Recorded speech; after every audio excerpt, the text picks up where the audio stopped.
All right, welcome into Fiserv Forum, where the Kentucky Wildcats have survived and advanced to the round of 16. First time since 2019 for the Wildcats after knocking off Illinois 84-75. Kobe Brea with 23 points in this one, just looking like a man on a mission as he helped lead the Wildcats along with Lamont Butler. I mean, just an incredible outing for these two. Those two specifically, but really a team-wide effort. I mean, I think about Colin Chandler, the first guy off the bench. He came in just before that under 16 timeout. And like 25 seconds later, drains a three-pointer. Yeah. And that really set the tone for the rest of the game, except Kentucky wasn't exceptional from beyond the arc. They hit only 8 triples tonight. Right. Typically, that's a number we pay close attention to. Games where they scored 9, 10, 11 times from beyond the arc, they have a much, much, much higher percentage chance of winning. Yes. 8 is kind of teetering right on that edge where we don't always see the Wildcats come out with a win. But it worked out for them tonight because of what the Cats were able to do in transition and in the paint.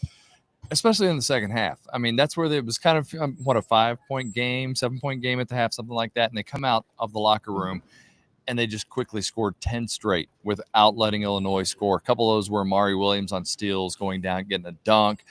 But the amazing part about it, you brought up the 3-point thing. 23 points, the first 23 points they scored in the second half, 20 of them were in the paint, not 3-pointers. They were a dunk, a layup, a floater, something like that. It was boggling my mind. I had to look down at the computer at the software that we use for watching these games and the stats, and I was just like, I'm counting down. All right. Yeah, there was one 3-pointer, and then I remember nobody went outside of that painted area. It was all in there. That was amazing to see and good to see because they knew what the defense was giving them. They were taking it and they weren't letting it affect, hey, we got to kick it out and hit a 3 just because, it's open. Take it. Yeah, Kobe Brea was especially great at that tonight. We saw him go inside quite a bit. Lamont Butler able to get to the rim more than a couple of times. But even Amari Williams, who doesn't have the most points that are going to stand out on this box score, 8 points by Kentucky's big in this one. 4 of them you just mentioned were those 2 big dunks in transition. So that was half of his points for the entire night right there in that short stretch. And yet he stuffed the entire stat sheet, really. Aside from that, I'm looking down at the stats right now. He also had 10 rebounds, 6 assists, 3 blocks, and not very many turnovers. Nobody on this team, in fact, had very many turnovers because the Wildcats had only 5 of them tonight. That does tie a season low. They also had a season high in steals with 18. And a big part of that, we brought him up a little bit, but how do we not say more about Lamont Butler, the point guard, looking every bit the guy you expect to see from someone who's hit a buzzer beater in the Final Four, who told us a few days ago he plays his best basketball in March. He has a nickname about it. LaMarch, after all, and he lived up to it tonight.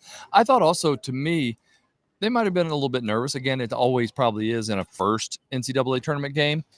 Not at all tonight. No. This one was just loose and carefree, and the more points they added to those runs, I felt like that's when they really relaxed. And everybody was seeing the floor so well, and that's what made everything flow so great. So I think, take some solace in the fact that they've had that one nervous moment, and now they're moving on, playing just their best basketball of the season with the players they have. Obviously, we're still having 2 out. Yeah, of course. And the fact that this team is doing this right now, looking as good as they have all year. What did they shoot in the second half? I think it was 65%. I mean, at one point it was up in the 80s. Yeah, at one point they were 13 of 17. So for this offense to be working this well without Jackson Robinson, Kirk Kriisa as well, but they've had so much longer to adjust without his play.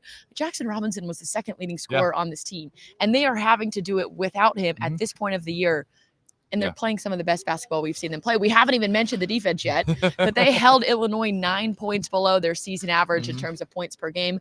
We asked Kobe Brea if it was the best defensive performance the Cats had this season. He said, I don't want to go that far. Of course, they always think they can hit another level as well, but they were definitely pleased with that performance tonight. All right, so the Wildcats move on to the Sweet 16. That's going to be in Indianapolis on Friday. And it's also in Lucas Oil Stadium, and I should point out. Play? Yeah, who do they play? Well, first off, let's just say this. There are 7 SEC schools that are moving on to the Sweet 16. That's a record. 7 out of 16. They don't pay us to do math, but that's almost 50%. Pretty good, and it is.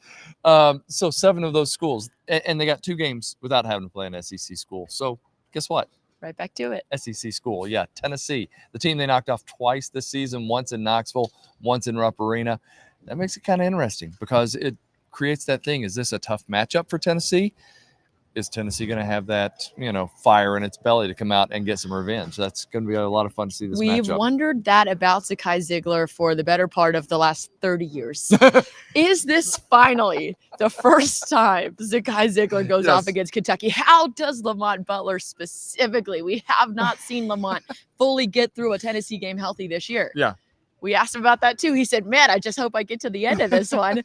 And I hope we get to see him play almost the full 40 against Zakai Ziegler, because that is a matchup I've wanted to see all year.